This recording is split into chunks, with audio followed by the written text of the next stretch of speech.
د نن ورځې لنډ تازه مهم او وروستي خبرونه د ویډیو تر اخره زموږ سره اوسئ او زموږ یوټیوب چینل هم در سره سبسکرایب کړئ.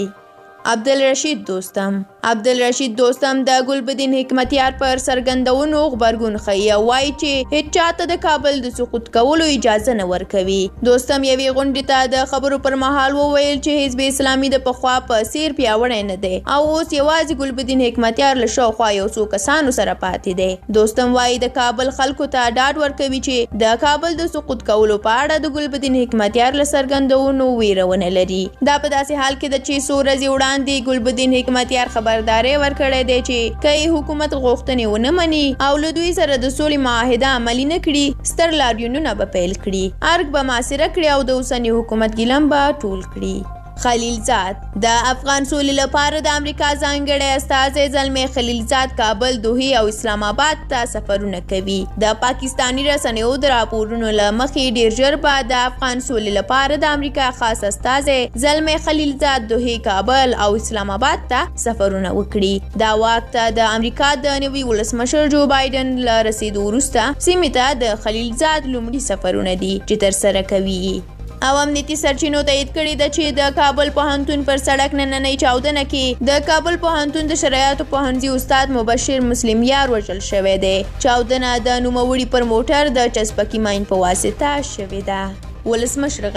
ولسمشر محمد اشرف غني یو ځل بیا ټینګار کړی دی چې تاوتریخوالی او جګړې د حل لار نه ده. ولسمشر غني نن د جینوا کنفرانس د ژمنو د تعقیب په مناسبت په جوړ شوي کنفرانس کې د خبرو پر مهال وویل چې افغان حکومت د یوې دایمي او رښتینې سولې ملاتړی دی او په دې برخه کې هڅې کوي. د په خبره جګړه هره ورځ له افغانانو قرباني اخلي او نړۍ ته هم دا ثابته شوې چې د افغانانو قرباني په حق دی او د افغان ملت ترڅنګ ولاړ دي. سیګار امریکا په تیرو 19 کلونو کې د ښځو د ملاتړ لپاره 2.4 میلیونه ډالر لګولي دي. سیګار په افغانستان کې د ښځو د وضعیت په اړه په یو خپاره کړي راپور کې ویلي دي چې لا هم په افغانستان کې د ښځو وضعیت د اندېښنې وړ دی او جګړه د دوی د پرمختګ په لار کې ستر خنډ دی. امریکا تر اوږده ځنډ وروسته د امریکا ولسمشر جو بايدن د اسرائیلو له لومړي وزیر سره ټلیفوني خبرې کړې دي. اسرائیلي رسنۍ وایي چې دواړو لورو پوره 1 ساعت مهمې خبرې لرلې دي. د امریکا ولسمشر جو بايدن هم په یو خبري غونډه کې ویلي دي چې خبرې یې ښې وي. وروسته له هغه چې جو بايدن واک ته ورسېد نو د اوږدې مودې لپاره یې له اسرائیلي چارواکو سره اړیکه نه لرله. سکاټ میلر په افغانستان کې د امریکایي او ناټو ځواکونو عمومي قومندان جنرال سکاټ میلر له رویټر سره په خبرو کې ویلي دي چې تر دې وړاندې به طالبانو د ژمي په موسم کې جګړې کمولې، خو دا ځل یې برعکس د ژمي په موسم کې هم جګړو او تاوتریخوالي ته ادامه ورکړې ده. د نوموړي په خبره طالبانو تاوتریخوالی ډیر کړی دی او دا د سولې په برخه کې تر ټولو ستر خنډ دی.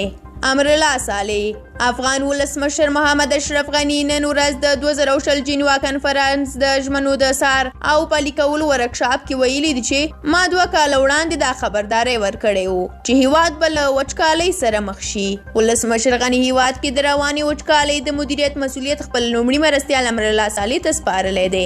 غني ویلي دي چې ښاغلی صالح به دا مسؤلیت ولري چې دا برخه مدیریت کړي. ولسمشر غني د خپلو خبرو په یوې بلې برخه کې ویلي دي چې د برېښنایي پیژندپاڼو ویشنه د برېښنایي حکومتولۍ لپاره اړینه ده او اوس مهال هره ورځ نږدې 25 زره برېښنایي پیژندپاڼې ویشل کیږي. او د ناټو سرمنشي وايي طالبانو تاوتریخوالی نه دی کم کړی، نو دا په دې معنا ده چې د سرتیرو د وتلو لپاره شرایط نه دي برابر. د ناټو سرمنشي د ناټو د دفاع وزیرانو د غونډې په لومړۍ ورځ خبریالانو ته وویل چې طالبانو تر اوسه د بهرنیو ځواکونو وتلو ته زمینه نه ده برابره کړې. او اخیری خبر هم دا چې ولسمشر غني د امریکا د بهرنیو چارو وزیر سره د سولې برخه کې د دواړو هیوادونو ترمنځ د همکاریو پر زیاتوالي خبرې کړې دي. له ولسمشر ماڼۍ څخه په خپره شوې خبرپاڼه کې راغلي دي چې ولسمشر غني تیر ماښام د امریکا د بهرنیو چارو له وزیر انټوني بلینکن سره پر افغان سوله او دوه اړخیزو اړیکو خبرې کړې دي. له تاسو مننه چې دا ویډیو مو تر اخره ولیدله. که غواړئ زموږ نورې ویډیوګانې هم وګورئ زموږ د یوټیوب چینل سبسکرایب هیر نه کړئ. ویډیو هم در سره لایک کړئ. تر بیا او بلې ویډیو الله مو مل شه.